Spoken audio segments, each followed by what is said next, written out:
राज्य सरकार प्रदेश में लौट रहे श्रमिकों को उनके कौशल के अनुसार रोजगार ढूंढने में सहयोग करेगी। मुख्यमंत्री अशोक गहलोत ने प्रदेश में ऑनलाइन लेबर एम्प्लॉयमेंट एक्सचेंज बनाने का निर्णय किया है।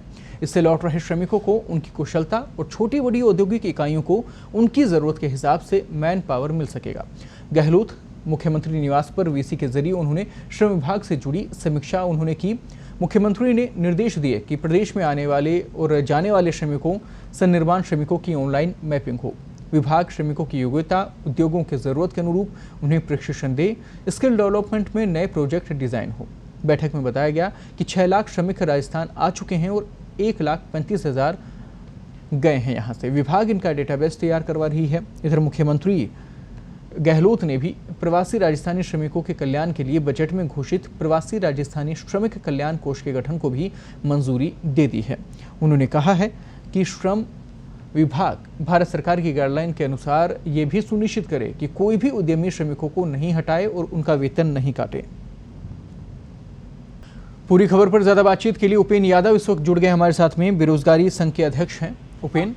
उपेन, यहाँ पर सरकार की तरफ से घोषणा की गई है कि जो भी वापस आ रहे हैं श्रमिक, उन्हें काम मिलेगा, रोजगार मिलेगा। क्या कुछ आप इसका बेनिफिशियल मानते हैं, क्या कुछ इसका बेनिफिट मानते हैं और कितनी राहत यहाँ पर मिलने वाली है? देखो, सबसे पहले तो माननीय मुख्यमंत्री जी को धन्यवाद, जो एक अच्छी पहल की है कि जो वापस लौटेंगे उनको रोजगार मिलेगा।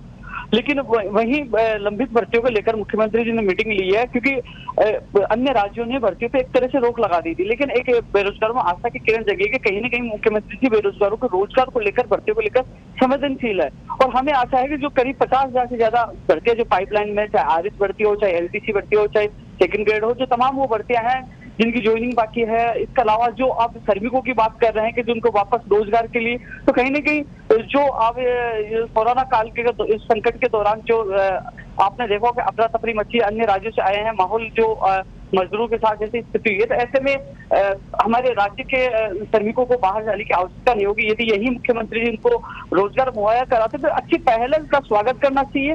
और अच्छा है कि यही इनको समय पे रोजगार मिलेगा, तो ऐसी कोई स्थिति नहीं होगी उनको बाहर जाने की नौबत आए। उपेन जी, यहाँ सबसे मुख्य जो बात है, ठीक है, मजदूर वापस आ रहे हैं, लाखों की बात हो रही है कि लाखों मजदूर वापस आएंगे, क्योंकि रोजगार नहीं था इसलिए बाहर गए थे, प्रदेश से बाहर गए थे, श्रमिक बाहर गए थे। और ऐसे ही कई युवा हैं जो अपने अपने रोजगार की तलाश में बाहर गए थे, क्योंकि यहाँ रोजगार की व्यवस्था उनके लिए हो नहीं पाई।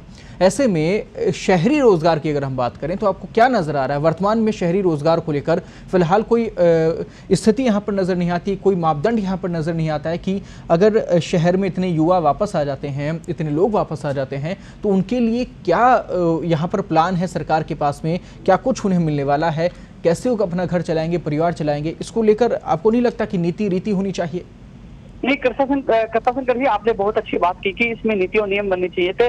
जिस प्रकार हमारा मानना यही है कि जो तहसील स्तर पर या पंचायत स्तर पर इनको एक ट्रेनिंग सेंटर खोलना चाहिए, क्योंकि किसी को ड्राइवर चाहिए, किसी को कुक चाहिए, किसी को नर्सिंग कर्मी चाहिए। यदि सरकार की तरफ से यहाँ ट्रेनिंग सेंटर होगा तो जो प्रदेश में कई ऐसे लोग हैं, किसी को ड्राइवर चाहिए, किसी को नर्सिंग कर्मी चाहिए, तो अलग अलग उनको चाहिए, तो वो वहां से ले सकते हैं, ट्रेनिंग दे सकते हैं। तो कहीं ना कहीं इनको ये एक नया प्रयोग करना होगा और ऐसे जगह जगह एक ट्रेनिंग सेंटर खोलना हो, तो कहीं ना कहीं हमारे बेरोजगारों को समय पर रोजगार मिल सकता है और समय पर उनकी समस्याओं का हल हो सकता है। तो ऐसा इनको पहल करनी होगी, क्योंकि बेरोजगारी प्रदेश की नहीं, देश की बड़ी समस्या है और इसकी समस्या सबको मिलकर तय करना होगा कि कैसे समस्याओं का निस्तारण किया जाए, कैसे समय पे रोजगार दिया जाए। अन्यथा आने वाले समय में हालात गंभीर होते जाएंगे और कहीं ना कहीं मामले ज्यादा बढ़ेंगे कि जो भी श्रमिक हो चाहे युवा हो अवसाद में जाएंगे और अवसाद में जाने से मामले गंभीर होते जाएंगे। तो ऐसे में माननीय मुख्यमंत्री जी जो फैसला कर रहे हैं स्वागत योग्य, लेकिन इसमें नीति तय करनी होगी कि हाँ कि मजदूर हो, चाहे वो युवा हो, चाहे वो मिस्त्री हो, चाहे कोई भी काम हो, तो उनको ट्रेनिंग सेंटर के माध्यम से समय पर उनको रोजगार मुहैया करने का काम राज्य सरकारें करें। शुक्रिया उपेन।